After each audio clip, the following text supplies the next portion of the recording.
केंद्र सरकार ने सितंबर तिमाही के लिए जीडीपी ग्रोथ के आंकड़े जारी कर दिए हैं। कमजोर मॉनसून के बावजूद सितंबर तिमाही में जीडीपी ग्रोथ अनुमान से ज्यादा रही है।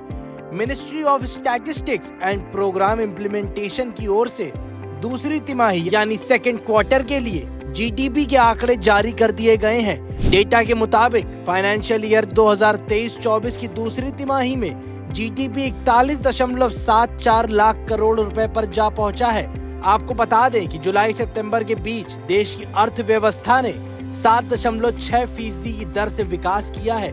अप्रैल से जून के दौरान जीडीपी 7.8% रही थी, जबकि पिछले साल यानी 2022-23 में दूसरी तिमाही में जीडीपी 6.2% रही थी।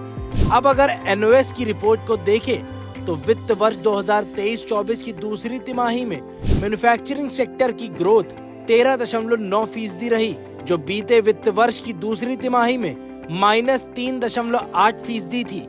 कृषि क्षेत्र का ग्रोथ रेट देखें तो 1.2% रहा, जबकि 2022-23 की दूसरी तिमाही में यही 2.5% था। कंस्ट्रक्शन सेक्टर की ग्रोथ रेट देखें तो वो 13.3% रही, जबकि पिछले साल की दूसरी तिमाही में यही 5.7% थी। ब्रॉडकास्टिंग से जुड़ी सेवाओं का ग्रोथ रेट 4.3% रहा, जो 2022-23 की दूसरी तिमाही में 15.6% था। फाइनेंशियल, रियल एस्टेट और प्रोफेशनल सर्विसेज का ग्रोथ रेट 6% रहा, जो बीते वित्त वर्ष की दूसरी तिमाही में 7.9% था। और तो और आरबीआई ने दूसरी तिमाही में 6.5% जीडीपी रहने का अनुमान जताया था।